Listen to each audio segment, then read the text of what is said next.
falando do olhar para o alto. É impressionante, porque quando você vai para a palavra de Deus, o que você vê é Deus constantemente nos convocando, nos chamando para um olhar para o alto. E esse olhar para o alto significa percebermos o interesse de Deus por cada um de nós. O interesse de Deus pela reconstrução da nossa vida. Meu irmão, olhe para mim aqui. Eu não sei o estágio da sua vida, eu não sei o que você está passando na sua história, mas uma coisa eu sei: se você tem vivido processos de perdas, de destruição na sua vida, Deus está extremamente preocupado e interessado com a sua vida e com a reconstrução dela. É interessante, porque quando você vai para as Escrituras Sagradas, você vê que Deus tem imenso prazer na reconstrução da nossa vida. Olha só que bonito, nós encontramos no verso 2. Pergunte o seguinte ao governador de Judá, Zorobabel, filho de Sealtiel, ao sumo sacerdote Josué, filho de Josadaque, e ao restante do povo: quem de vocês viu este templo em seu primeiro esplendor? Olha que coisa bonita. Deus, como eu já lhes falei, que não precisava vir ao encontro do povo, que não precisava se preocupar com aquela situação.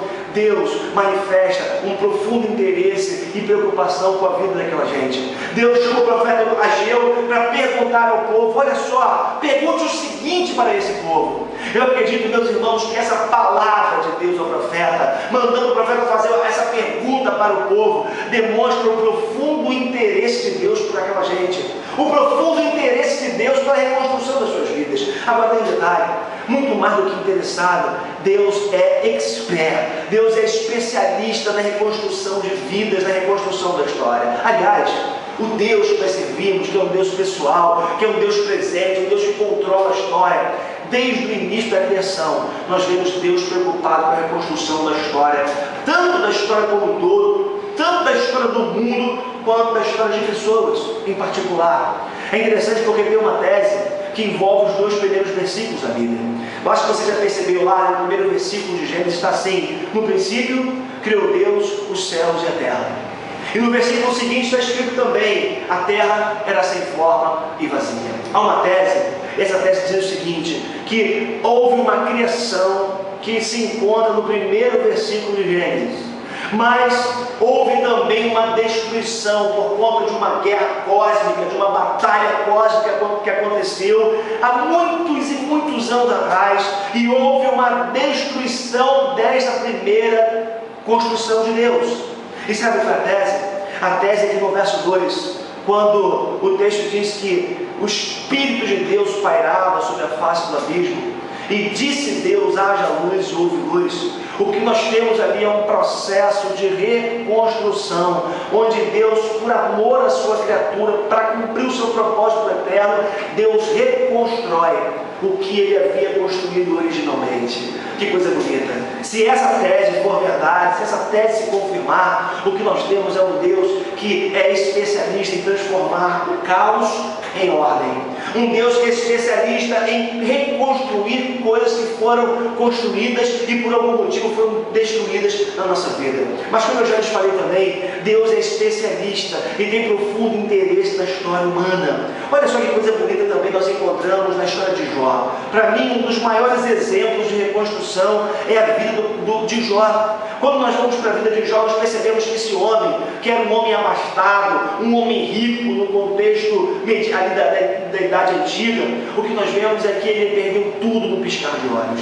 Seus filhos morreram, sua casa ruiu, seus servos morreram, seu gado foi dizimado, a sua mulher o abandonou, e o que nós vemos é esse homem passando por um processo de perdas que marcaram profundamente a sua vida. Seu corpo foi tomado por lepra. Agora, quando nós nos damos o trabalho de lermos a história de Jó até o final, nós percebemos o mover de Deus na sua vida, como que Deus pega o seu caos, o seu sofrimento, a sua dor e transforma em algo belo, reconstrói a sua vida para a glória de Deus e para a alegria de Jó. Eu poderia passar horas aqui falando de outros exemplos, exemplos, trazendo outros exemplos de homens e mulheres de Deus que tiveram a sua vida reconstruída por Deus de uma forma maravilhosa. Agora, meu irmão, é uma coisa tremenda. Sabemos que Deus, Ele é um especialista em reconstrução. Sabemos que Deus tem profundo prazer nisso. Estava me lembrando do Salmo 126, que fala assim: quando o Senhor trouxe os cativos de volta a Sião, foi como um sonho.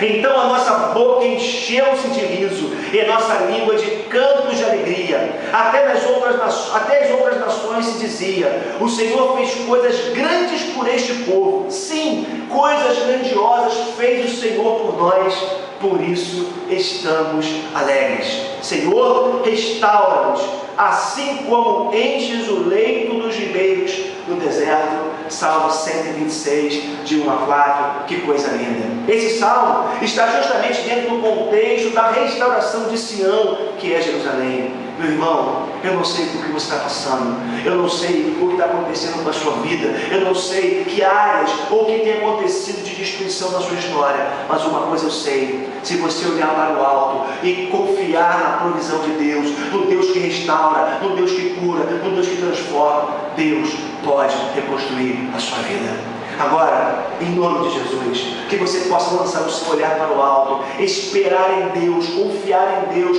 como sendo a única solução para a sua vida. Então, o primeiro olhar, a primeira dimensão para a qual nós devemos lançar o nosso olhar é para o alto. Eleva os meus olhos para os montes, de onde me virá o socorro? O socorro vem do Senhor que fez os céus e a terra. Aleluia! Louvado seja o nome do Senhor. Agora, eu falei que o olhar é tridimensional. Se por um lado eu devo lançar o meu olhar para o alto e esperar em Deus, que é especialista em reconstrução, e esperar que esse Deus pode reconstruir a minha vida, por outro lado eu acredito que há um chamado de Deus para que nós possamos lançar um olhar, ou um olhar para trás também. E aí, queridos, que coisa bonita nós vemos no verso 3, quando a palavra de Deus fala assim, diz assim: quem de vocês viu este templo em seu primeiro esplendor? Comparado a ele, não é como nada o que vocês veem agora. No primeiro momento pode parecer que Deus está mandando o povo olhar para trás, para que o povo viva uma espécie de saudosismo por causa do templo que eles haviam presenciado lá atrás. Mas na verdade não foi Deus, ou Deus não estava mandando que o povo olhasse para trás. Na verdade, alguns dos mais antigos entre os judeus que haviam voltado para Jerusalém, eles já estavam por si próprios lançando um olhar para o passado. Mas tem um problema: quando eles olham para trás, eles estavam olhando para trás com a seguinte motivação: viver uma espécie de saudosismo, uma espécie de lembrança dolorida por conta dos tempos áureos que eles haviam vivido lá atrás. Meus irmãos, é muito comum nós pautarmos a nossa vida por comparação. Quando a gente está crescendo, quando a gente está desenvolvendo, fazendo conquistas, às vezes é comum que a gente dê uma olhadinha para o lado, para observar as conquistas daqueles que estão caminhando junto de nós. Tem aquela chamada síndrome da grama mais verde, onde a gente às vezes sempre acha que a grama do vizinho é mais verde, mais bonita do que a nossa. É meio que comum esse negócio, mas isso tem um problema, porque quando nós pautamos a nossa vida nesse modelo de comparação com o vizinho do lado, o que acontece é que isso tem um grande potencial para nós vivermos frustrados, infelizes, insatisfeitos com as nossas próprias conquistas, porque nós vamos conquistando, mas acabamos sempre achando que as conquistas dos vizinhos são maiores e melhores do que a nossa. Eu vou dizer uma coisa para você: esse negócio é extremamente arriscado, extremamente preocupante, mas eu diria que tão preocupante e arriscado quanto os modelos de comparação laterais são os modelos de comparação que se encontram atrás. Sabe o que eu quero dizer com isso?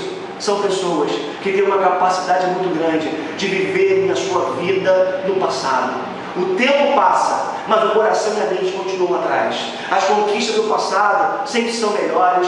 As pessoas que conviveram conosco lá atrás sempre são melhores. Sempre são as mais bonitas, as mais interessantes. E por conta de um olhar retrógrado, de um olhar que pautado numa retrovisão, a gente deixa de viver o presente, o que Deus tem feito na nossa vida, e vislumbrar o futuro.